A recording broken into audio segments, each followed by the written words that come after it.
संत रामपाल महाराज जो सब उल्टा ज्ञान देते हैं, ग्रंथों के विपरीत बताते हैं। मैं भी सनातनी हूँ, हिंदू हूँ, और जो वास्तविक ज्ञान है शास्त्रों के आधार से दिया जाता है वही ज्ञान हमारे संत रामपाल जी महाराज दे रहे हैं। पास की संत रामपाल जी महाराज जी तीर्थ स्थलों पर जाने के लिए मना करते हैं, जबकि हमारे सदग्रंथ कहते हैं कि तीर्थ स्थल पर जाने से लाभ मिलते हैं। क्या कहना चाहेंगे आप? ईश्वर बंद नहीं है मठ में और बसा हुआ है वह घट घट में। हमारे गुरुजी बताते हैं हमें गंगा स्नान करना ही चाहिए क्योंकि उससे पुण्य मिलता है, और हमें करना है या नहीं करना है। आप न करो या न करो, हम तो करेंगे। खुद की एक वाणी है जिसमें कभी परमात्मा जी बताते हैं कि गंगा किनारे घर करो चाहे पीवो निर्मल नीर, और मुक्ति नहीं सतनाम बिना न्यू कह रहे साहिब कबीर। परमात्मा ये तो हमारे भारतवर्ष में बहुत से गुरु हैं। अभी हम किसको गुरु माने, किसको सही माने और किसको गलत माने? सतगुरु के लक्षण कहूँ मधुरे बैन विदोद, 4 वेद 6 शास्त्र बुक कहें 18 बोध। तो गुरु नानक देव जी बताते हैं।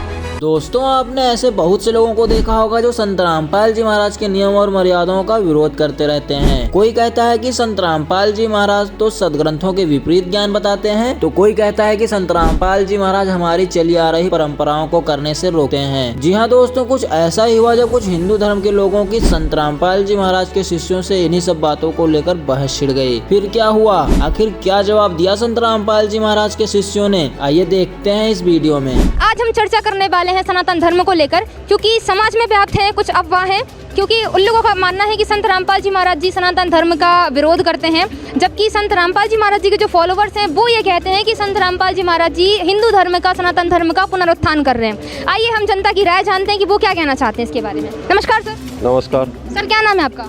संतोष केंद्रे, कहाँ से हैं सर आप? लातूर महाराष्ट्र।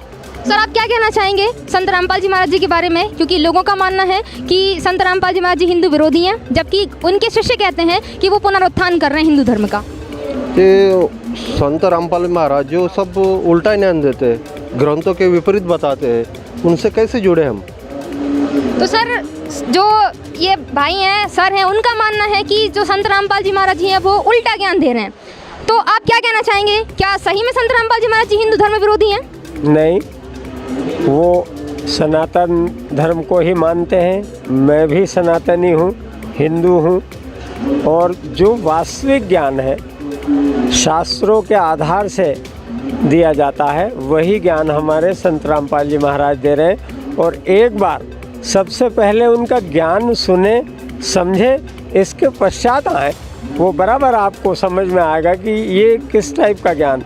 सारे पवित्र सदग्रंथ जो भी हैं उन्हीं के अकॉर्डिंग वो ज्ञान दे रहे हैं, उससे अलग कुछ भी नहीं। अब अगला क्वेश्चन हमारा जो जगत के लोग हैं उनसे जानते हैं। नमस्कार सर। नमस्कार। सर, क्या नाम है आपका? GS वाकड़े। सर, आप क्या कहना चाहेंगे, क्योंकि उन्होंने कहा कि संत रामपाल जी महाराज तो सदग्रंथों का ज्ञान दे रहे हैं, आप क्या कहना चाहेंगे? अब उन्होंने बोल रहे संत रामपाल जी महाराज सदग्रंथों का ज्ञान दे रहे हैं, ठीक है, हम मानेंगे वो, मगर संत रामपाल जी महाराज, आपके संत रामपाल जी महाराज व्रत करने को, उपवास करने को, तीर्थ जाने के लिए मना करते हैं। ये तो प्राचीन समय से परंपरा से चल रहे हैं, तो इसके बारे में कुछ प्रमाण भी नहीं दिखाते कभी कभी। तो ये इसके बारे में कुछ खुलासा होगा तो अच्छा होगा उनका। तो ठीक है, अब हम विचार जानते हैं संत रामपाल जी महाराज जी के अनुयायियों के, कि उनका कहना है कि कोई प्रमाण हमें नहीं मिला है कि जो व्रत है वो करने के लिए मना किया गया हो। नमस्कार सर, क्या नाम है आपका? रामकिशोर दास। सर, अब हम आपसे जानना चाहेंगे, जो जगत के लोग हैं, सर हैं, उन्होंने बोला है कि संत रामपाल जी महाराज जी अगर सदग्रंथों का ज्ञान दे रहे हैं तो फिर व्रत के लिए मना ही क्यों? देखिए, संत रामपाल जी महाराज 7 अनुकूल भक्ति बताते हैं, जो गीता अध्याय 16 के 23 श्लोक में बताया। अब उसके आधार पर गीता अध्याय 6 श्लोक 16 में बताया है कि यह योग ना तो अधिक खाने वालों का है, ना भूखे रहने वालों का, ना अधिक जागने वालों का, ना अधिक सोने वालों का। तो इसमें व्रत का मना हो गया। फिर गरुड़ पुराण 16 अध्याय श्लोक 98 में लिखा है, ताप तपोभिर्तम तीर्थम जप होम अर्चनात्मकम वेद शास्त्र रगम कथा याप ततना विद्यते। ये जब तक है जब तक जीव को तत्व का ज्ञान नहीं है। फिर रामचरितमानस में एक चौपाई आई है, कहूँ भगत पन कवध प्रकाशा जोग न जप तप मत उपवासा। फिर घट रामायण में बताया है कि यह व्रत करने से किसी को लाभ नहीं हुआ, शास्त्रों में यही बताया है। फिर व्रत क्यों करना चाहिए? शास्त्र अनुकूल भक्ति करने वाले साधक के लिए, तो ये मना हो गया।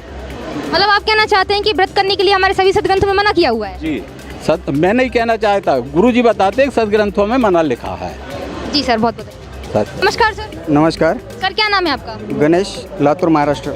सर अभी एक पॉइंट क्लियर हुआ कि व्रत करने के लिए हमारे सदग्रंथों में ही मना किया हुआ है, अब आप क्या कहना चाहेंगे? सदगुरु रामपाल जी महाराज व्रत करने से मना करते हैं, तो पुराणों से या पहले से सदग्रंथ से मैं बताया कि सदग्रंथ से आपलं तीर्थस्थलों जाने से लाभ मिलता है, उससे मोक्ष हो जाता है। तो फिर आपके गुरुजी संत रामपाल जी महाराज ऐसा क्यों बताते हैं कि सदग्रंथ जाना मना है? ठीक है, तो सर अभी एक क्वेश्चन आया हमारे पास कि संत रामपाल जी महाराज जी तीर्थ स्थलों पर जाने के लिए मना करते हैं, जबकि हमारे सदग्रंथ कहते हैं कि तीर्थ स्थल पर जाने से लाभ मिलते हैं। क्या कहना चाहेंगे आप? देखिए, ईश्वर बंद नहीं है मठ में और बसा हुआ है वह घट घट में।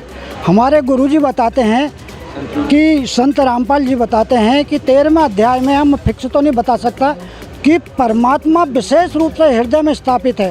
सारे देवी देवता हमारे हृदय में हैं, हमारे शरीर के अंदर हैं। तो फिर हम तीर्थ में क्यों भटक रहे हैं? संत रामपाल जी महाराज ये बताते हैं कि जैसे तीर्थ कैसे बने, कि जैसे कोई ऋषि ने जहाँ तपस्या करी है और वो जब तक था, जब तक उसका प्रभाव था, जब तक वहाँ भंडारा होता था, तब तक वो भंडारे की सुगंध थी, जब तक वो व्यक्ति था वो नामदान देता था वहाँ था। अब न वो वहाँ भंडारा है न वो व्यक्ति है। अब बताओ, हम उसके पीछे लग गए, वहाँ कोई भी चीज़ नहीं है। तो रामपाल जी महाराज बताते हैं कि जहाँ संत है और जहाँ भक्ति है वहाँ पे परमात्मा। अब रामपाल जी महाराज यहाँ पे हमारे जो हैं आज बैतुल में, और मैं यहाँ पे ज्ञान दे रहे हैं, तो हमको ज्ञान यहाँ से मिलेगा, हमको सद्भक्ति यहाँ से मिलेगी। तीर्थों में क्या मिलेगा? तीर्थों में तो कुछ भी नहीं है। और जब हम तीर्थ में जाएंगे तो गुरुजी कहते हैं कि धरती ऊपर पग जो धारे, करोड़ जीव एक दिन में मारे। पुण्य तो हमने कितना कमाया? थोड़ा सा, असंख्य पाप लेके आ गए। तो फिर तीर्थ में जाने से क्या है? वहाँ तो कुछ भी नहीं है। ये जो कुछ बता रहे, कुछ प्रमाण के साथ, प्रूफ के साथ बताइए। जी, मैं बताना चाहता हूँ। देखिए, हमारे गुरु संत रामपाल जी महाराज तो 7 अनुकूल भक्ति बताते हैं। अब जो देवी भागवत पुराण 6 स्कंद अध्याय 10 से 13 में लिखा है कि राजन यह निश्चय है कि तीर्थ देह संबंधी मैल धोकर साफ कर देते, किंतु मन के मैल को धोने के लिए उनमें शक्ति नहीं है। ये मना हुई कि नहीं? फिर हम और क्या प्रमाण बताएं आपको?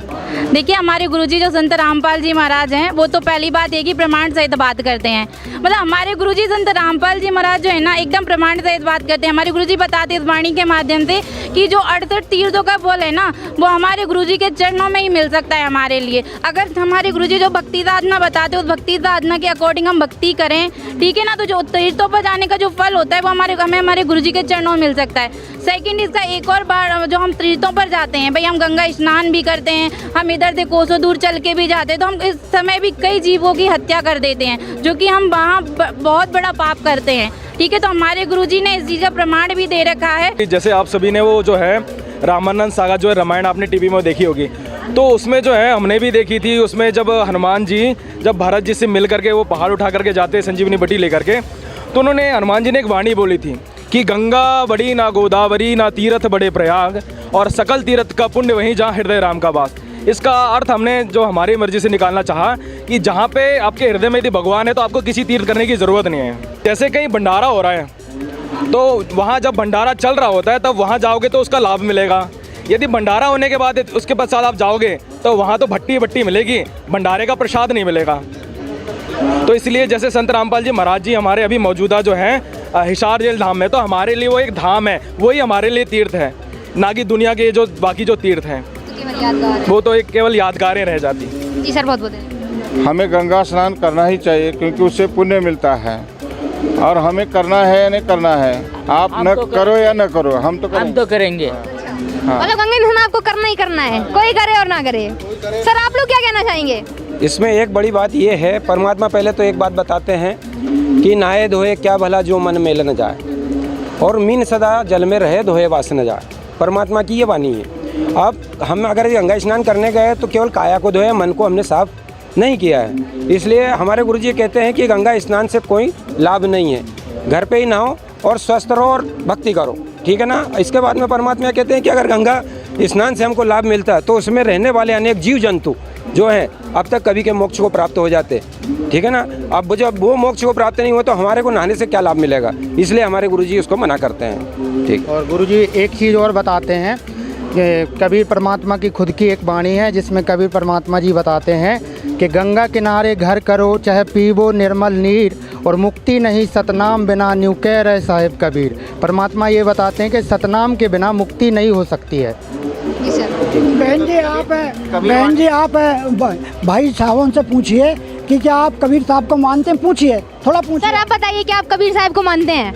जी नहीं, हमने कबीर साहब को कभी भगवान कभी पढ़ा ही नहीं कहीं। मानते हैं ना, संत ही मानते हैं हम, क्योंकि हमने जो पढ़ाई में हमको पढ़ाया गया है कि भाई ये तो संत है, इतना ही जानते हैं। हाँ, इसके आप भगवान तो नहीं। बहन जी हम मतलब आप ये मानते हैं कि कबीर जी एक संत थे, कवि थे, लेकिन जो संत रामपाल जी महाराज जी के फॉलोवर्स हैं वो कहते हैं कि कबीर जी भगवान थे या भगवान हैं। बहन जी सुनिए, इसके कई जगह प्रमाण, गीता, वेद, पुराण, कुरान कहीं भी देख लीजिए आप, हर जगह परमात्मा कबीर जी का प्रमाण मिलेगा कि कबीर इज गॉड, यानी कबीर ही परमात्मा है। ठीक है, लिखा हुआ है ना जी, प्रमाण है आपके पास? प्रमाण है गुरुजी, हमारे गुरुजी जगत गुरु तत्वदर्शी संत रामपाल जी महाराज बताते हैं ऋग्वेद मंडल नंबर 9 सूक्त नंबर 86 मंत्र नंबर 26-27 में, ऋग्वेद मंडल नंबर 9 सूक्त नंबर 82 मंत्र नंबर 1, 2, 3 में, ऋग्वेद मंडल नंबर 9 सूक्त नंबर 84 मंत्र नंबर 16-17 में, ऋग्वेद मंडल नंबर 9 सूक्त नंबर 54 मंत्र नंबर 3 में, ऋग्वेद मंडल नंबर 9 सूक्त 20 मंत्र नंबर 1 में, ऋग्वेद मंडल नंबर 9 सूक्त नंबर 94 के मंत्र नंबर 1 में, ऋग्वेद मंडल नंबर 9 सूक्त नंबर 95 के मंत्र नंबर 2 में, ऋग्वेद मंडल नंबर 9 सूक्त नंबर 96 के मंत्र नंबर 16 से लेकर 20 में। यही प्रमाण है कि वो परमात्मा धूलोक के तीसरे पृष्ठ पर विराजमान है। उस परमात्मा, वो जो कबीर देव है उसका नाम कबीर देव है, और वो परमात्मा हमारे पापों का नाश करता है, और वो परमात्मा दृढ़ भक्तों को मिलता है, यहाँ पर कवियों की तरह आचरण करता है। उससे उस परमात्मा की एक कवि की उपाधि भी उसको प्राप्त होती है। वो परमात्मा एक कवि भी कहलाता है, और वो परमात्मा जो आता है तो वहाँ से ज्ञान उपदेश करने की इच्छा से धरती पर आता है, और वो जो अच्छी आत्मा है उनको प्राप्त होता है। उनके विघ्नों का मर्दन करता हुआ वो कांतिमान परमात्मा और बिजली की तरह क्रीड़ा करता हुआ उस भक्तात्मा को प्राप्त होता है। तो सर यहाँ पर तो इन्होंने बहुत सारे प्रूफ दे दिए कि कबीर जी भगवान है, अब आप क्या कहना चाहेंगे? उन्होंने जो प्रमाण दिए हैं वो सारे पूरे आध्यात्मिक प्रमाण हैं। आजकल कोई भी लोग आध्यात्म नहीं देख रहे हैं, अपना भारतीय संविधान में भी कहा लिखा नहीं है। और कबीर संत जो थे उनके बहुत ऐसे बुक्स है, बहुत ऐसे किताब है, कतनी मिट्टी खाट जी करनी मुश्किल है, ऐसी उनकी कहानी भी है। मैंने खुद 10वीं में पढ़ा है कक्षा में, हिंदी में उनको कवि बोलते हैं। मगर आपके गुरुजी ने या आपके भक्तों ने या आपके पंथ ने कभी कबीर एक खुद गॉड थे, कभी भगवान है, इसके लिए भारत सरकार की तरफ आपने कुछ प्रयास किया है क्या? सब लोगों को समझने की ज़रूरत है। तुमको समझ गया, मगर जगत के लिए क्या है, हमारे के लिए क्या है? सर क्या कहना चाहेंगे आप? इसीलिए तो हमारे परमात्मा बार बार ये कहते हैं कि परमात्मा मतलब है ना कि जैसे कबीर साहब जी आए हैं इस धरती के ऊपर तो प्रमाण सहित आए हैं और प्रमाण दिखाए हैं उनने कि यहाँ पे ये लिखा है, यहाँ पे ये लिखा है। इस प्रकार से परमात्मा हमारे बताते हैं।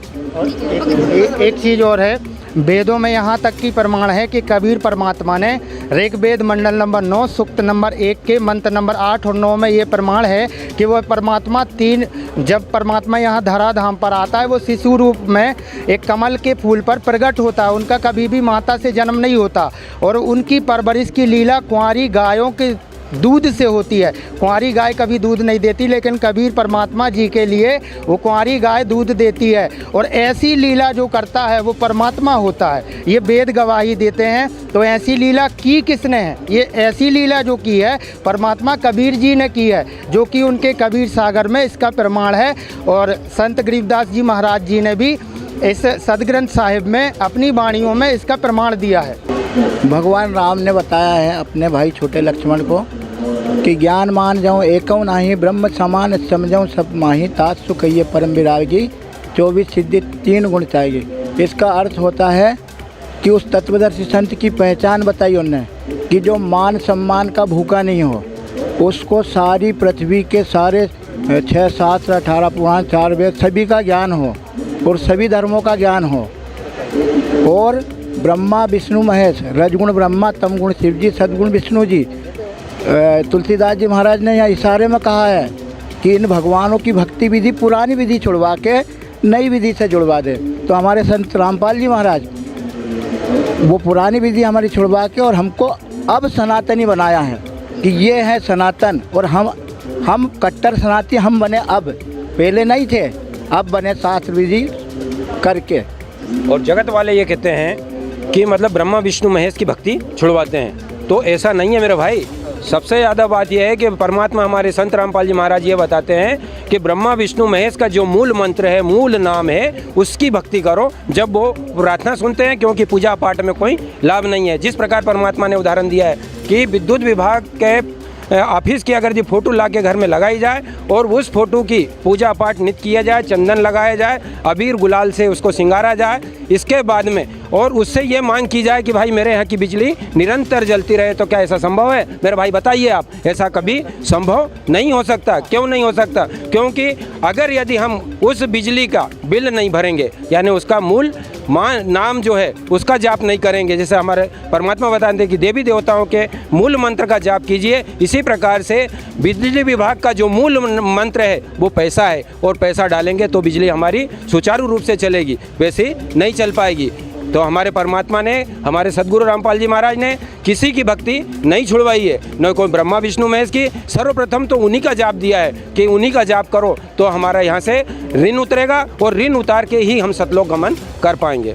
हमारे गुरुजी संत रामपाल जी महाराज, क्या है जगत माने जो समाज है उसमें एक भ्रांति फैली हुई है कि संत रामपाल जी महाराज जी तो क्या करते हैं, देवी देवताओं की भक्ति छुड़वाते हैं, तो हम इनकी शरण में क्यों जाएं, इनको माने क्यों गुरु माने। तो हमारे गुरुजी बताते हैं कि तीनों देवा कमल दल बसे, ब्रह्मा विष्णु महेश, प्रथम इनकी वंदना फिर सुन सतगुरु उपदेश। हमारे गुरुजी सर्वप्रथम इन्हीं देवी देवता की, श्री ब्रह्मा जी, श्री विष्णु जी, श्री शिव जी, श्री गणेश जी, इनके ही मूल मंत्र पहले देते हैं। क्या है गुरुजी, एक उदाहरण देते हैं कि जैसा कोई भी एक, मान लो एक भैंसे का उदाहरण देते हैं कि सामने एक भैंसा चल रहा हो और उसको अगर कोई भैंसा भैंसा कह करके बुलाएगा तो वो सुनेगा नहीं, वो सुनता नहीं है और सुनेगा नहीं। उसका एक मंत्र है, उसका मंत्र है हुर्र। अगर कोई एक बार कर देगा हुर्र तो वो तुरंत देखेगा, और दूसरी बार कर दिया तो वो दौड़ के सामने आ जाएगा। तो इसी प्रकार गुरुजी बताते हैं कि इन देवी देवताओं से लाभ लेने के कुछ मूल मंत्र हैं जो कि शास्त्रों में वर्णित हैं। वो शास्त्र आधारित गुरुजी मंत्र देते हैं, जो कि वो गुरु मंत्र होता है, वो ऐसे में किसी को बता नहीं सकता। वो गुरुजी से जब कोई नाम दीक्षा लेता है उसी को वो मंत्र प्राप्त होते हैं, फिर सारे सुख और लाभ होता है। गीता अध्याय 15 श्लोक 1, इसमें लिखा है कि ऊपर को जड़ वाला, नीचे को शाखा वाला, ठीक है ना। यानी ऊपर को पूर्ण परमात्मा और नीचे हम जिसकी भक्ति कर रहे हैं वो ब्रह्मा विष्णु महेश, यानी हम उल्टा लटका हुआ संसार रूपी वृक्ष। तो हम जो पूज रहे हैं ब्रह्मा विष्णु महेश, यानी वो जड़ को नीचे से पूज रहे हैं, उसकी जड़ ऊपर है। अब इसका प्रमाण रामायण में कहा है कि वो पूर्ण परमात्मा है और ये नीचे कैसे है। तो जिनकी जन्म मृत्यु है आप मान सकते हैं। तो रामायण में बालकांड में 150 दोहे के नीचे लिखा है, शंभु बिरंच विष्णु भगवाना उपजई जासु अंश ते नाना। जिस ब्रह्म के अंश से ब्रह्मा विष्णु महेश की उत्पत्ति हुई है, तो क्या वो पूर्ण परमात्मा, वो तो ब्रह्म से उत्पन्न है, और ब्रह्म की उत्पत्ति गीता में परम अक्षर ब्रह्म से हुई है ना। तो वो पूर्ण परमात्मा पूजनीय है। अब जैसे मान लो हमारे गुरुजी बोलते हैं कि तो उस वृक्ष को मतलब जो जिसकी जड़ है उसको नीचे कर लो और जड़ में पानी डालो, तो ब्रह्मा विष्णु महेश सारे देवी देवता जड़ में पानी डालने से सारे प्रसन्न हो जाएंगे। सारे देवी देवता, उनको कहाँ छुड़वाया हमने? कहीं नहीं छुड़वाया, छोड़ने का कोई बात ही नहीं है। गुरुजी एक चीज़ और बताते हैं कि जैसे कोई भी, ये संसार तो मानो एक पीपल का उल्टा लटका हुआ वृक्ष है, ठीक है। तो इसके जो जड़ हैं वो पूर्ण परमात्मा है, और जो शाखा हैं श्री ब्रह्मा जी, विष्णु जी, शिव जी, ये शाखा हैं। कोई बुद्धिमान व्यक्ति ये नहीं कहेगा कि आप जड़ को सींचो और शाखा को काट दो। ये सीधी सी बात ये हुई कि फिर हम उसके डंडे का क्या करेंगे? तो फल जो है वो शाखा ही देंगे। जैसे कोई भी फैक्ट्री मालिक की नौकरी करता है तो उसको उसकी जो तनख्वाह बनकर आती है वो मैनेजर के पास आती है। अब वो मैनेजर को ही पूजने लगे, उसी की ये वो करने लगे, तो वो भक्ति, वो जो मान लो मजदूरी है वो फैक्ट्री वाली वो बंद कर दे, तो उसको क्या लाभ मिलेगा? ऐसे ही ये गुरुजी बताते बताते हैं कि हम पूजा परमात्मा की करते हैं। हमारे गुरुजी 2 चीज़ बताते हैं, पूजा और साधना। साधना इन देवी देवताओं की जाती है, जिससे कि हमारे शरीर में बने हुए कमल चक्र खुल जाते हैं, जिससे हमको ये देवी देवता लाभ देना शुरू कर देते हैं। और पूजा ये होता है कि जैसे गुरुजी उदाहरण देते हैं कि एक सेब होता है, सेब की एक मूर्ति रहती है, सेब की मूर्ति जो है उससे हमें पता चलता है कि सेब में क्या गुण है, सेब में क्या गुण है, उसमें विटामिन ए रहता है, वो हमारे लिए स्वास्थ्य के लिए अच्छा रहता है। तो हमें उसको गुण पता चले, तो मूर्ति देखने से हमको गुण पता चलते हैं। और हम अगर उसको लाभ लेना है तो उससे क्या होता है कि उसके लिए हमें पहले मजदूरी करनी होगी, मजदूरी करके हम पैसे इकट्ठे करेंगे, तब जाके मार्केट जाएंगे, वहाँ से सेब लेंगे और सेब वाले गुण अर्जित करेंगे भाई, उससे लाभ लेंगे। इसी प्रकार परमात्मा बताते हैं कि इनसे देवी देवताओं से लाभ लेने के लिए इनके मूल मंत्र चाहिए, इनकी मजदूरी करनी पड़ेगी, इसको साधना कहते हैं। जो मंत्र का हम जाप करेंगे तो ये हमको लाभ देंगे। जी, इनके गुरुजी बता रहे हैं ब्रह्मा विष्णु महेश ये नश्वर्य है, इनका भी जन्म मृत्यु होता है, वो तो अमर है।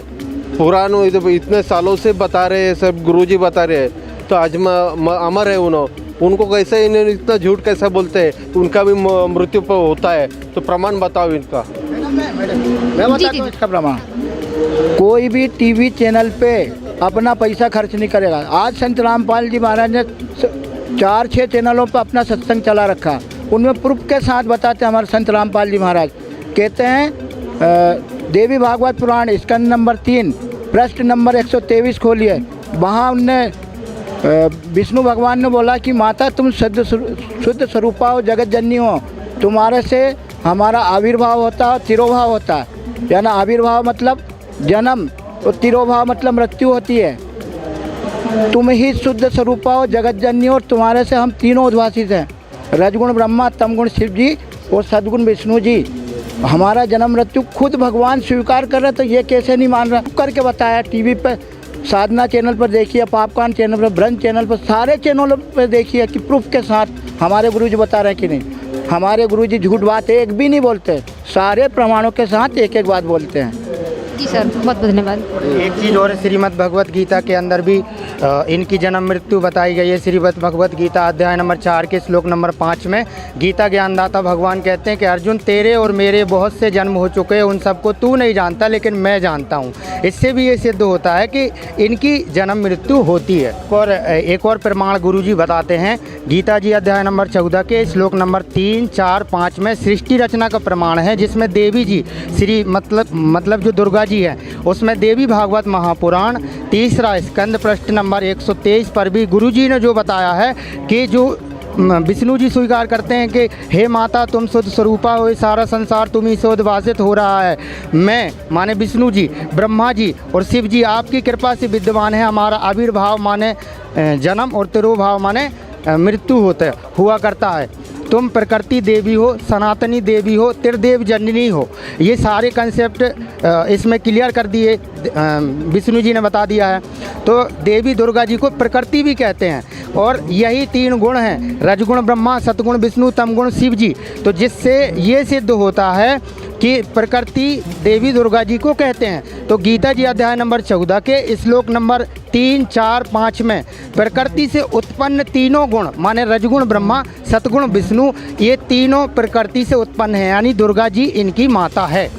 यहाँ से ये भी क्लियर होता है, इनकी माने उत्पत्ति और माने जन्म मृत्यु होती है इनकी, ये भी क्लियर होता है। बहुत बहुत धन्यवाद। तो हमारे भारतवर्ष में बहुत से गुरु हैं, अभी हम किसको गुरु माने, किसको सही माने और किसको गलत माने। इसलिए आप अपने गुरु के बारे में या जो रामपाल जी महाराज के गुरु के बारे में हमें विस्तार पूर्वक सही है ऐसा करके हमको प्रूफ दो, तो हम उसके बारे में सोच लेंगे। नाम लेंगे जी। इसके विषय में दास बताना चाहेगा कि हमारे गुरुजी जो भी बात करते हैं, कोई भी बिना एक भी प्रमाण के कोई भी बात नहीं करते। तो हम सबसे पहले लेंगे गीता जी को, श्रीमद् भगवत गीता जी के अध्याय नंबर पहले तो ये जानेंगे कि वो गुरुजी माने कौन है, वो उसको क्या कहते हैं। श्रीमद् भगवद गीता अध्याय नंबर 4 के श्लोक नंबर 34 में बताया है कि अर्जुन, उस ज्ञान को तू तत्वदर्शी संतों के चरणों में भली भांति दंडवत प्रणाम कर, कपट छोड़कर सरलता पूर्वक उनसे प्रश्न करने से वे परमात्म तत्वों को जानने वाले ज्ञानी महापुरुष तुझे तत्व ज्ञान का उपदेश करेंगे। अब तत्वदर्शी संत की पहचान गुरुजी बताते हैं कि गीता जी अध्याय नंबर 15 श्लोक नंबर 1 में बताया है, ऊर्ध्व मूलम अधे शाखम अश्वत्थम प्राहु अभिम छंदासी यस्य प्रणानी यह तम वेद से वेदविद। कि अर्जुन, संसार तो मानो एक उल्टा लटका हुआ पीपल का वृक्ष है, जिसकी जड़ से लेकर पत्ते तक सारे एक एक न्यारे न्यारे विभाग बता देगा। सवेद वेदविद माने वेदों के अनुसार बताएगा, तो वो तत्वदर्शी संत है, अर्थात वेदों के तात्पर्य को जानने वाला है। ये तत्वदर्शी संत की पहचान है। और दूसरा परमात्मा कबीर जी की भी वाणी है। परमात्मा कबीर जी खुद अपनी वाणी में कहते हैं, सतगुरु के लक्षण 4 बखाना, प्रथम वेद शास्त्र को ज्ञाना, दूजी हरि भक्ति मम करम बाणी, तीजी समदृष्टि कर जानी, चौथा वेद विधि सब कर्मा, ये 4 गुरु गुण जानो मर्मा। फिर संत गरीबदास जी महाराज को 10 वर्ष की आयु में परमात्मा कबीर जी मिले थे, तब उन्होंने सतगुरु की पहचान बताई थी कि सतगुरु के लक्षण कहूँ मधुर बैन विधोद, 4 वेद 6 शास्त्र वो कहें 18 बोध। गुरु नानक देव जी भी बताते हैं, सोए गुरु पूरा कहावे, जो 2 अक्षर का भेद बतावे, एक छुड़ावे एक लखावे, तब प्राणी निज घर को जावे। ये पूर्ण संत की पहचान है, जिसका तो थोड़ा सा सरलार्थ गुरुजी की दया से बता देते हैं कि कबीर परमात्मा बताते हैं कि सतगुरु के लक्षण 4 बखाना। प्रथम है, उसको सभी सदग्रंथों का ज्ञान होगा, इंक्लूडेड बाइबल, कुरान शरीफ, गुरु ग्रंथ साहिब, जितने भी दुनिया के हॉली बुक्स यानी सदग्रंथ हैं, उन सब का उनको निचोड़ पता होगा, पहला। दूसरा, हरि भक्ति मम करम बानी, इसका अर्थ होता है कि गुरुजी जो वो संत होगा वो मतलब खुद माने प्रचार नहीं करेगा, माने बकता नहीं रहेगा, वो स्वयं भी भक्ति करेगा, वही मंत्रों का जाप करेगा जो अपने शिष्यों को देता है। तीजा, समदृष्टि कर जानी, यहाँ संत रामपाल जी महाराज जी के आश्रम में, किसी भी आश्रम में आप जाकर के देखेंगे, वहाँ पर जब भी जाएंगे तो वहाँ पर किसी भी प्रकार का भेदभाव नहीं है, छोटा बड़ा नहीं है, वहाँ पर जाति पाति का भेदभाव नहीं है। वहाँ जो भी आएंगे लाइन में लग कर आएगा, चाहे कितना ही बड़े अधिकारी हो, चाहे कितना ही उच्च माने जाति से हो, वहाँ ये भेदभाव नहीं है। तो ये भी तीसरा गुण भी संत रामपाल जी महाराज के पक्ष में जाता है कि वहाँ माने समदृष्टि है, वहाँ पर भेदभाव नहीं है। और चौथा, वेद विधि सब कर्मा, ये 4 गुरु गुण जानो मर्मा। वो गुरुजी बताएंगे, क्या बताएंगे कि वो शास्त्रों के अनुसार ही मंत्र देंगे और भक्ति देंगे। तो श्रीमद् भगवद गीता अध्याय नंबर 17 श्लोक नंबर 23 में बताया है, ओम तत्सत इति निर्देशे त्रिविध ब्रह्मणे समर्था, ब्रह्मणा तेन वेदाचा यगाचा बेतापुरा। ये ओम तत्सत, ये 3 मंत्रों का जाप है। गुरुजी बताते हैं इसमें निर्देश शब्द है। निर्देश शब्द का अर्थ होता है जिसमें दिशा और आदेश दोनों दिए जाते हैं, उसको निर्देश कहते हैं। इसके अतिरिक्त कुछ भी जाप नहीं करना है। ये शास्त्र अनुकूल भक्ति संत रामपाल जी महाराज बताते हैं। और यजुर्वेद अध्याय नंबर 19 के मंत्र नंबर 26 में भी ये प्रमाण है कि जो वेदों के सांकेतिक मंत्रों को और शब्दों को जो जानता है, सही बता देगा, वो तत्वदर्शी संत है। इन लोगों का प्रश्न है कि गुरु कैसा होना चाहिए, गुरु क्या है।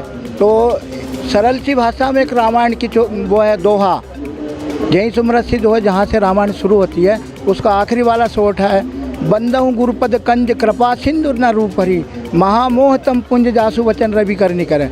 इसका अर्थ होता है, तुलसीदास जी महाराज कह रहे हैं अपने गुरु को प्रणाम नहीं कर रहे हैं, वो खुला बोल रहे हैं कि मैं ऐसे गुरु के चरण कमलों में प्रणाम करता हूँ जो हरि हो और नर के रूप में पृथ्वी पर आया हो, जिसके आशीर्वाद मात्र से टोटल विकार खत्म हो जाए, शराब तम्बाकू मांस मदिरा व्यभिचारी चोरी सारे कर्म खत्म हो जाए, जैसे सूर्य का प्रकाश निकला और अंधेरा गायब हो गया। तो ये हमारे सरल सी भाषा में रामायण सभी पढ़ते हैं, उसको खूब मिलाएं और हमारे गुरुजी की पहचान करें। आज हमारे गुरुजी भगवान के तुल्य हमारे लिए। अगर आप भी संत रामपाल जी महाराज के ज्ञान को और अधिक जानना व समझना चाहते हैं तो संत रामपाल जी महाराज यूट्यूब चैनल पर जाकर वहां की वीडियोस को देखें। धन्यवाद।